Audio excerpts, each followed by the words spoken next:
it's a minority view, but it comes out, and it comes out raging. And it's been given too much oxygen in the last 4, 5, 7, 10 years.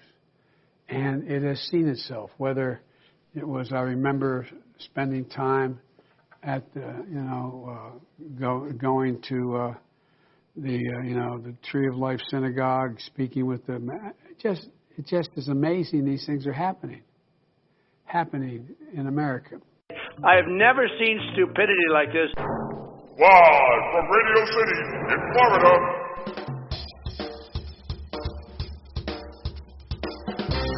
It's Johnny Sexton's World, featuring Johnny Sexton. Wow, what's that aftershave you're wearing? On today's show, Biden, Afghanistan, porn, and erotica. What do you mean I'm not an expert? Today's show is brought to you by Crazy at Bar Motors. You need musicians that next catwalk? Come see Crazy at Bar. Get a free Hunter Biden picture with every purchase. That's Crazy Akbar Motors. And now, because you've listened to the best, and now you should really listen to the rest, Johnny Sexton!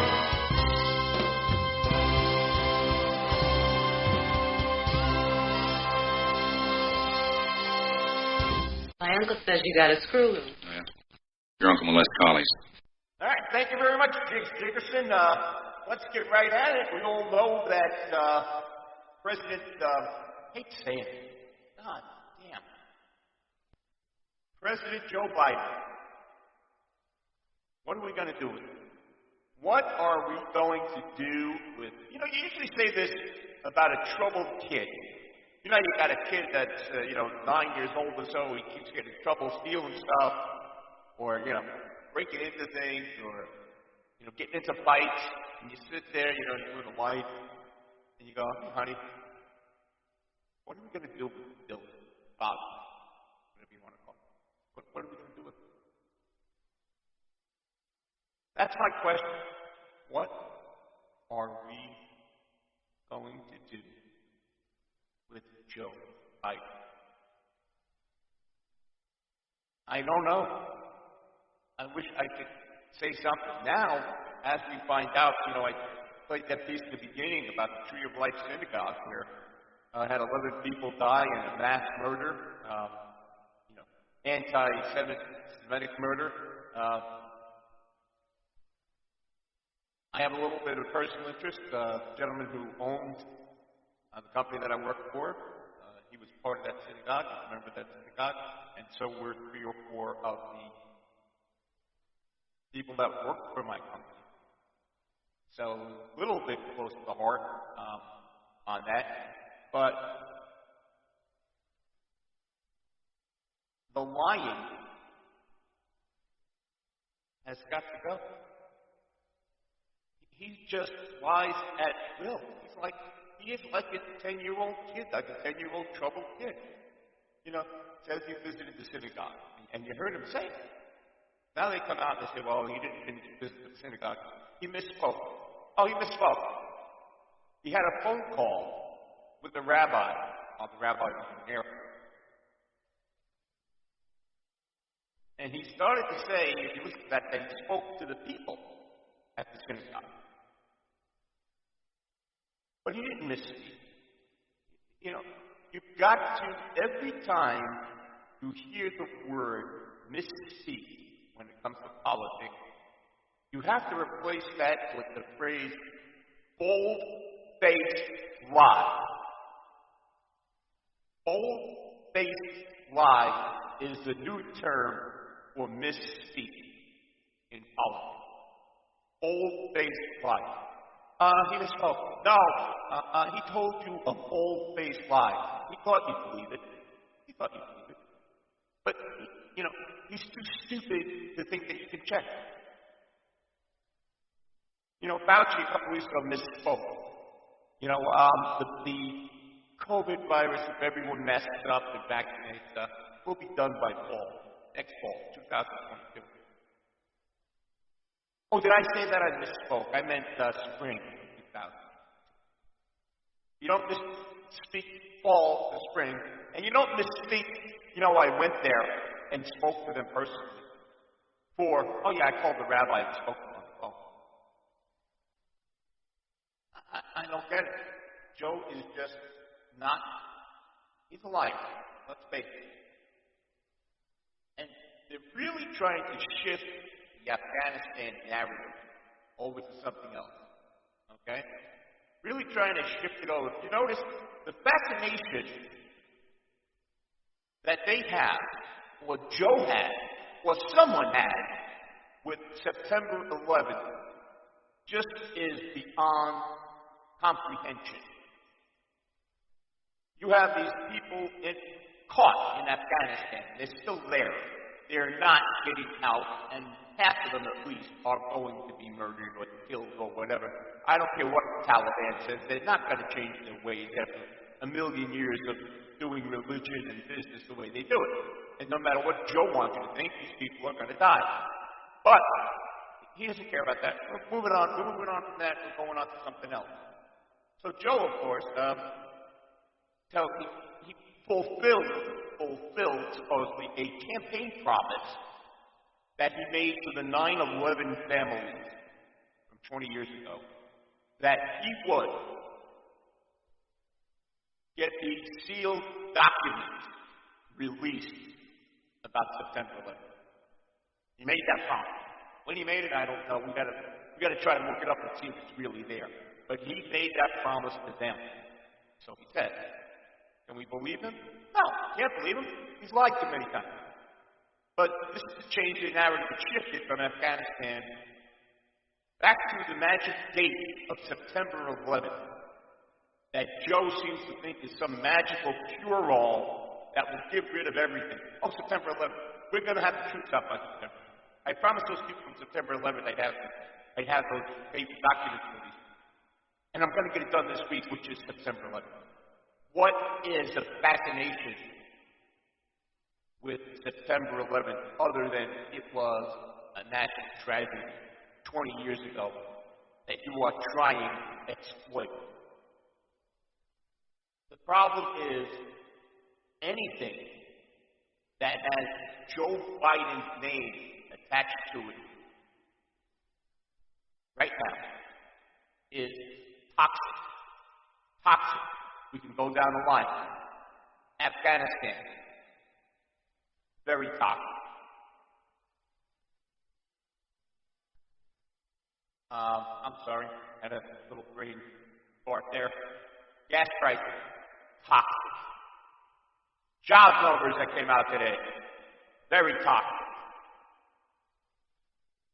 Hunter Biden. Toxic. Name me something that Joe Biden has. The economy. Toxic. COVID. Toxic. Name me something that Joe Biden hasn't touched that hasn't turned to shit as soon as he puts his name behind it. Name me something. I have no idea what there is. And the minions behind it just keep, oh yeah, pissing in the wind. Yeah, oh yeah. Yeah, Joe's all right. Joe's okay. Hey, Kirby from the Pentagon. He's on TV the other day, and they say, well, what about the people who didn't get out of Afghanistan? Oh, we'll get them out. We'll get out whoever wants to get out. We always get people out. We get people out from behind the state lines all the time. That's what he says. Like it's no big deal. Like, oh yeah, we go to every occupied country where the people have all our weapons, and they're bloodthirsty killers, and get people out. Oh, we do it all the time. He said it like it was matter of fact. Matter of fact, it's not a big deal. We'll get him out. We do it all the time. Don't worry. We're a bunch of fucking idiots. And if they think we believe them, then we're the idiots. We can't believe these people. I don't understand. And you know what? A lot of people believe them. They took a new poll. And we know it's mostly Democrats because they even told you it's 31% Republican, or 31% moderate, in the middle. And it was 46% Democrat. I think the number of that poll. Well, anyway, Joseph approval rating is down to like 44%. And it's Democratically skewed poll. So we know if you put them together right and you did a 50-50 poll, or 33, independents, Democrats, and Republicans, his numbers would be lower in the mid-40s. It would be probably in the high 20s or low 30s. And there are still people, I believe him, that it's on his handling of Afghanistan and his total approval. And people still, what gets me is there are people that still approve what he's doing. Now, approve what Joe Biden did in Afghanistan? You're either in a mental institution where'd they take this poll anyway? They had to take it of either kindergartners or out of a mental institution. How does they say 46, but it really is about 30? Out of 30 people, 30% of the people think he's 30 out of 100 people actually think he did a good job on Afghanistan. Are they losing their minds? I don't understand. But it's just a real pain in the ass, everything that is going on. I'm dismayed by it all. Joe's he's a moron. Let's face it. He's the idiot's idiot. I wish I could say something else about him. I would love to say, hey, this guy's been an okay president, but he is really, really terrible. And I don't know if he's doing it on purpose. I got a funny feeling that no one can be this fucking dumb. No one. I could put a 7-year-old in charge, and he can do a better job than Joe. I could take my 86-year-old mother, put her in the White House, and she would do a better job than him. He's making Trump look like the second coming of George Washington, for Christ's sake. I mean, Trump was good, but I mean, he wasn't as good. Hey, Biden's making him look like he was a freaking President Saddam, for Christ's sake. How bad can the Joe Biden administration get over the next 3 years? That's what I want to know. How bad and how toxic can it get? Is he still going to be in office? Do we have Kamala Harris in a couple of years? Do we have the Republican Speaker of the House as president in 3 years? Do they work to impeach Joe Biden hopefully after we win the midterms in 2022? Do they vote to impeach him then, and do they vote to get Kamala Harris out at the same time? Then the Speaker of the House will take over, and you won't have Nancy Pelosi. If we get control of the Republican control of the House, you won't have Nancy Pelosi as Speaker of the House anymore. It'll be the majority, which will be the Republican. So do they wait until then? Do they have enough balls to do it? Do they have enough balls to even try to impeach this idiot? He's getting a free ride now.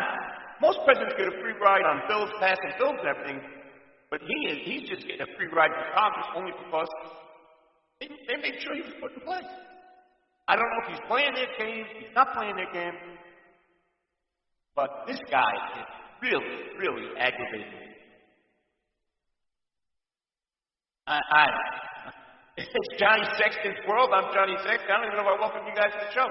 I haven't done a podcast in a week. Basically, it was a busy week for me.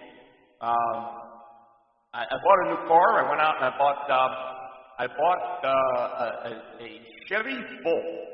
You know, the signature car of the Obama administration. But now it's the signature car of me because gas is $3 a gallon now, and I drive a lot. I mean, I drive 30,000 miles a year. And they are forcing me to buy this type of car. Not all electric, it's a plug-in hybrid. It actually is a nice car. I like it. I like it a lot. But if I were forced to buy it, I would still buy a regular car. Gas for $1.95 a gallon, $1.75 a gallon, I might still be buying a regular gas car.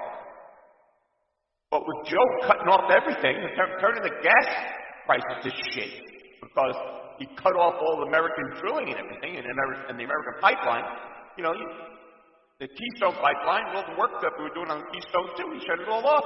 And of course, we're dependent on foreign oil. The SSR, he's paying for oil. Charge us more, better, please charge us more. Charge us more, Joe's turning oil into shit, you know? But that's Joe. I mean, that's it. Before I get a little bit crazy, we've got a lot more coming up on the show. had a little sound